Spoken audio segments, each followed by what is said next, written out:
Episode 36 last gambit. अमाकारा के भीतर गहरी बेचैनी उठ रही थी। उसकी महीनों की योजनाएं एक एक कर बिखर रही थी।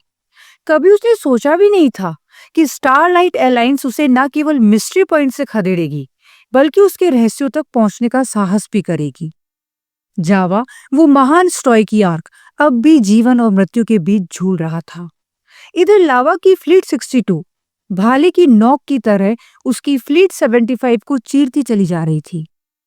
क्वांटम सिंगुलैरिटी थ्रस्ट ने अमाकारा के चक्रनुमा फॉर्मेशन को पहले ही तोड़ दिया था।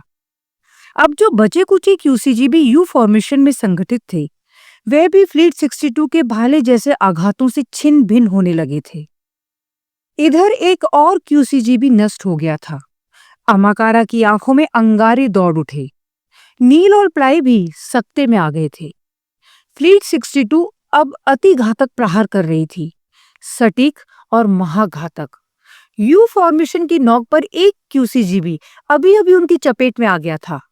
भाले की मुख वाली फ्लीट 62 पर यू फॉर्मेशन वाले क्यूसीजीबी के प्रहार उनकी शील्ड से रुक जाते थे, परंतु फ्लीट 62 के प्रहार कई क्यूसीजीबी के प्रहारों का मिश्रण था और उनसे बचना बहुत मुश्किल था। अमाकारा, क्या हम यहां से पीछे हटें? नील ने कांपती आवाज में कहा। ये युद्ध हमसे नहीं जीता जाएगा। नील, अमाकारा और प्लाई तीनों ही उस बड़ी स्क्रीन पर फ्लीट 75 की तबाही का नजारा देख रहे थे। अमाकारा क्रोध से दहाड़ उठा। क्या मैं पीठ दिखाकर भाग जाऊं? क्या तुम चाहते हो कि लोग मुझे कायर बुलाएं? नील चुप हो गया। प्लाई ने धीरे से उसकी ओर कदम बढ़ाए। वो बहुत ही मृदु स्वर में बोली, अमाकारा, याद करो, कुछ ही दिन पहले फ्लीट 62 के कप्तान ने भी अपनी फ्लीट को समय की नाजुकता समझकर पीछे बुला लिया था। अमाकारा की आंखें एक पल को स्थिर हो गई। प्लाई की आवाज में करुणा थी, पर तर्क भी। इतनी महान फ्लीट जब पीछे हट सकती है, तो हम क्यों नहीं? कभी कभी पीछे हटना ही सबसे बड़ी जीत होती है। पर तभी एक और क्यूसीजीबी विस्फोट के साथ नष्ट हो गया।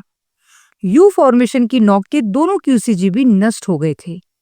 ये फॉर्मेशन मजबूरी में की गई थी ताकि उस टेम्पररी ब्लैक होल से बच सके जो उन्होंने उत्पन्न किया था। परंतु ये फॉर्मेशन युद्ध की दृष्टि से बहुत ही कमजोर थी, क्योंकि भाले वाली फॉर्मेशन उन पर सटीक और घातक प्रहार कर रही थी, परंतु उनके केवल नोक पर जो क्यूसीजीबी थे वो ही फायर कर पा रहे थे।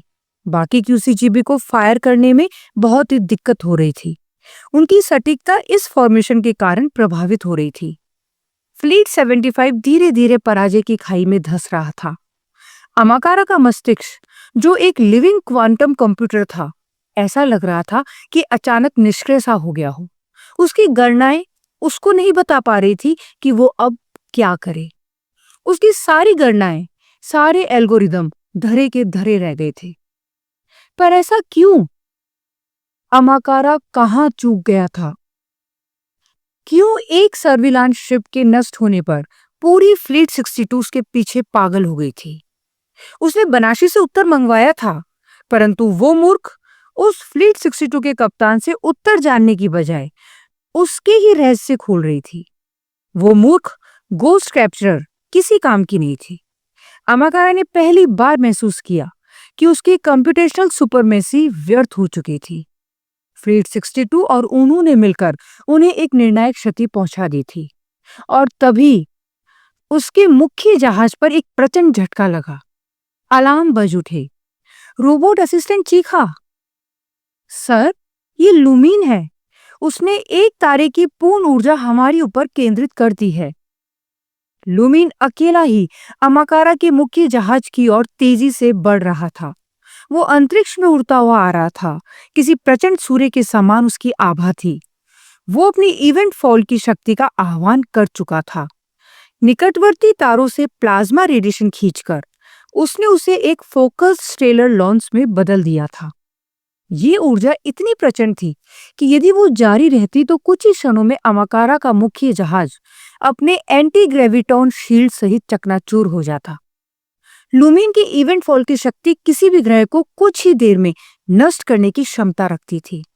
उसने बनाशी के जहाज से जान लिया था कि अमाकारा का मुख्य जहाज कौन सा है और उसे अब उस मुख्य जहाज को नष्ट करना था। उसे अपने माता पिता की मौत का बदला उस अमाकारा से लेना था। अब तक किसी भी युद्ध में उसे ऐसा मौका नहीं मिला था कि अमाकारा उसके इतना सामने हो। अब तक उसने सारे युद्ध छुप कर ही लड़े थे। आज अमाकारा से लूमिन अपना बदला पूरा करेगा। लूमिन की इवेंट फॉल की क्षमता वैज्ञानिक दृष्टि से एक स्टेलर साइफन मैन्यूवर था। तारों से मास एनर्जी निकालकर उसे प्लाज्मा जेट में केंद्रित करना और दुश्मन की ओर उस ऊर्जा को मोड़ देना। इसके निरंतर प्रहार से अमाकारा का क्यूसीजीबी कुछ ही देर में नष्ट हो जाएगा। बचने के लिए उसे वहां से भागना होगा, परंतु लूमिन प्रकाश का पुत्र, उससे तेज कोई नहीं चल सकता था। लूमिन की इवेंट फॉल की शक्ति युद्ध भूमि पर किसी ईश्वर के प्रकोप जैसा प्रतीत होता था, जिससे बचना नामुमकिन था। अमाकारा का चेहरा भय और दृढ़ता के बीच झूल रहा था। उसे पता था कि लूमिन की इवेंट फॉल की शक्ति आखिर उसके विमान को नष्ट कर ही डालेगी। उसने नील और प्लाई की ओर देखा। अब भागने का भी समय नहीं है। नील और प्लाई ने एक दूसरे की आंखों में देखा और फिर एक साथ बोले, हाँ अमाकारा, अब समय है उसका प्रयोग करने का। कमरे में सन्नाटा छा गया। अमाकारा ने धीरे से सर हिलाया। अब वो आने वाली थी जो शायद अमाकारा का अंतिम हथियार थी, वो जो शायद नेबुला की शक्तियों की महत्तम शक्ति थी, वो जिसका प्रकोप इस नेबुला को भी नष्ट कर सकता था। आखिर अमाकारा को बचाने के लिए वो आ गई, जो शायद अपना जीवन देकर अमाकारा को बचा ही लेगी। इधर आरा ऊनू के पास पहुंच चुकी थी। ऊनू बुरी तरह घायल था। उसका शरीर ग्रेविटॉन बर्न्स और न्यूरल फीडबैक शॉक से झुलस चुका था। वो जीवित तो था, पर हर पल उसकी चेतना फिसल रही थी। आरा इस वक्त ऊनू के जहाज में थी और उसने कंसोल से निया को संदेश भेजा, ऊनू को तुरंत चिकित्सा चाहिए, मैं उसे वकलान ग्रह ले जा रही हूं। उसके जहाज के थ्रस्टर्स जल उठे और वो अंधकार में नेबुला में विलीन हो गई। ये युद्ध अब अपने निर्णायक मोड़ पर खड़ा था।